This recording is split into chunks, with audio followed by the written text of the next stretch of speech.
తిరుపతి తిరుమల పాలక మండలి పలు కీలక నిర్ణయాలు తీసుకుంది. మొత్తం రూపాయలు 5,141 74 కోట్లతో టీడీపీ వార్షిక బడ్జెట్ను ఆమోదం ముద్ర పడింది. అయితే హిందూ ధార్మిక ప్రచారంలో భాగంగా బంగారు మంగళసూత్రాలు, లక్ష్మీ కాసులు భక్తులకు విక్రయించాలని టీటీడీ నిర్ణయించింది. అయితే టీటీడీ ఉద్యోగుల ఇళ్ల స్థలాల్లో గ్రావెల్ రోడ్డు నిర్మాణానికి ఆమోదం లభించింది.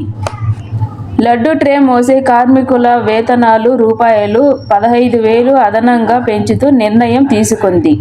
టీటీడీ బోర్డు సమావేశంలో భక్తుల కోసం ముఖ్య నిర్ణయాలు కూడా తీసుకున్నారు. ధర్మ ప్రచారంలో భాగంగా బంగారు డాలర్లు తరహాలో శ్రీవారి పాదాల చెంత ఉచిత మంగళ సూత్రాలను భక్తులకు అందుబాటులోకి తీసుకువస్తారని టీటీడీ చైర్మన్ భూమన కరుణాకర్ రెడ్డి తెలిపారు.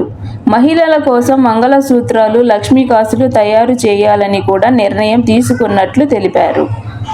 లాభాపేక్ష లేకుండా మంగళసూత్రాలు, లక్ష్మీ కాసులు విక్రయిస్తామని చెప్పారు. హైందవ స్త్రీలకు ఈ మంగళసూత్రాలు, లక్ష్మీ కాసులు ఒక అమూల్యమైన కానుక అని చెప్పారు.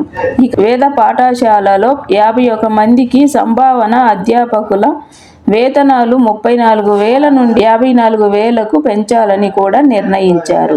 ఇక టీటీడీ ఆధ్వర్యంలో నడుస్తున్న 60 ఆలయాలలో పనిచేసేందుకు నూతనంగా కొన్ని పోస్టులు కూడా మంజూరు చేస్తున్నట్టు ప్రభుత్వానికి ప్రతిపాదనలు పంపాలని టీటీడీ పాలక మండలి నిర్ణయం తీసుకుంది.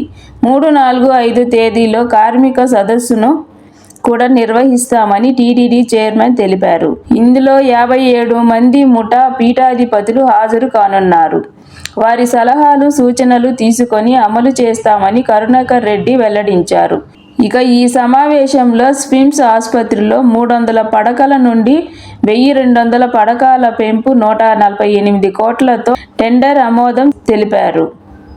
ఇక రూపాయలు 2.5 కోట్లతో సప్తగిరి సత్రంలో అభివృద్ధి పనులు కూడా చేపట్టనున్నారు.